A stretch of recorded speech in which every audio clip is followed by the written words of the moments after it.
আসসালামু আলাইকুম বন্ধুরা, আশা করি ভালো আছেন। আজকে আমাদের নতুন একটি ক্লাসে আপনাকে স্বাগতম। তো আমরা আজকে দেখব ডিজাইনের ভিতরে কী কী অপশন আছে, এরপর আমরা দেখবো ফেজ লেআউট, তারপর দেখবো এগুলো। ওকে, তো আমাদের ডিজাইনের ভিতরে আসলে ডিজাইনের ভিতরে এগুলো কিছু অপশন আছে, যেমন থিম, লেখার কিছু থিম আছে। আমরা এখান থেকে কিছু লেখার থিম নিয়ে আমরা লিখতে পারবো। আমরা যখন নিউজ পেপারটা বিভিন্ন টাইটেল আমরা তৈরি করি, ওগুলো আমরা এখানে লিখতে পারবো এভাবে, ঠিক আছে। এখান থেকে আমরা বিভিন্ন অপশন নিয়ে টাইটেলগুলো নেওয়ার পরে, ঠিক আছে, টাইটেল।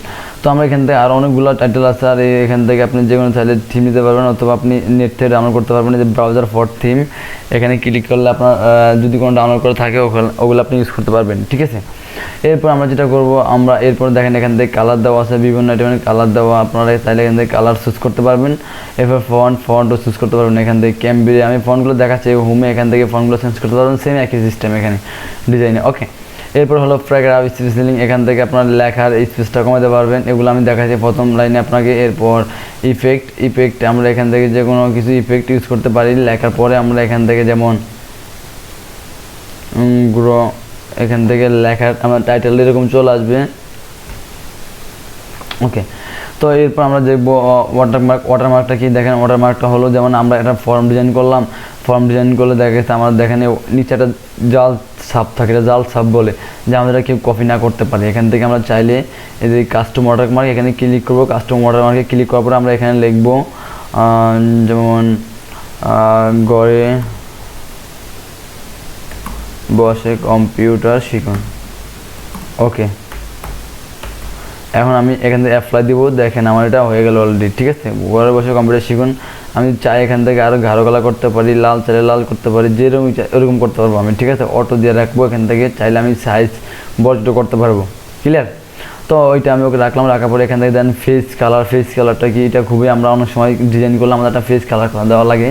তো আমরা এখান থেকে ফেস কালারটা করবো এভাবে। এখান থেকে চাইলে আমরা যে কোনো কালার এখান থেকে ইউজ করতে পারি, ঠিক আছে। যেমন আমি ইউলোটা ইউজ করলাম, বা এটা ইউজ করলাম, বা এটা ইউজ করলাম, ঠিক আছে, এটা ইউজ করলাম আমি। ওকে, তো এটা বুঝছেন, এই দুইটা বুঝলাম। এরপর আমরা বুঝবো ফেজ বর্ডারটা। দেখেন আমরা চাইলে এখান থেকে বিভিন্ন আইটেমের বর্ডার ইউজ করতে পারি, যেমন ননে ক্লিক করলে আমাদের এখানে অনেক বর্ডার চলে আসবে। তো এখানে দেখেন আমরা এখান থেকে ওকে দিলাম, আপেল কমলা অনেক আইটেমের এখানে আপনার বর্ডার আছে। এখানে তারা, স্টার, ফ্যান, কলম, অনেকগুলো। তো আমরা বেশিরভাগই এগুলো ইউজ করি। এগুলো হলো আপনার রেগুলারলি এগুলো ইউজ করা হয়, ফর্ম ডিজাইনে এগুলো ইউজ করতে পারি। এবং যদি আমরা লাইন ইউজ করি, তাহলে আমরা লাইন ইউজ করার জন্য যে এখান থেকে আমরা এটা এখান থেকে নন ক্লিক করবো, দেন নন ক্লিক করে চলে গেছে সবগুলো। আবার এখানে ক্লিক করতে পারি, এখানে ক্লিক করে এটা ধরে টান দিলে দেখেন এখানে আমরা যেটা চাই এটা ইউজ করতে পারি।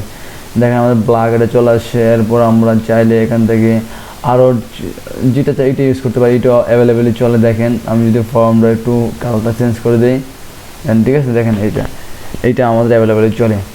ওকে, তো আমাদের ডিজাইন অপশনগুলো খুবই কম, আমরা এগুলো এইভাবে কাজ করতে পারি ইউজ করে আমাদের। আর এই তিনটা তো অবশ্যই আপনার দরকার যে কোনো ফর্ম অফিসিয়াল কাজের ক্ষেত্রে, ঠিক আছে। তো আজকে আমাদের ক্লাস ছোট এবং আমাদের অপশন অল্প। এরপর আমরা চিনবো নেক্সট ক্লাস দেখবো ফেজ লেআউটে কী কী অপশন আসছে এবং ফেজ সেটআপ কীভাবে দিতে হয়, এগুলো আমরা সম্পূর্ণগুলো আমরা দেখবো। ওকে, তো নেক্সট ক্লাসে তারপর আমরা শেষ করি এটা। নেক্সট ক্লাসে আমি এইটা এবং এগুলো নিয়ে শেষ করে দেবো। এগুলো আমাদের কোনো কাজে ইউজ করি না, আমি কাজ করি বলতে কম কাজে লাগে। এগুলো আমি কাজ করি পর্যন্ত এগুলো এখন ইউজ করি নাই কোনো কাজে।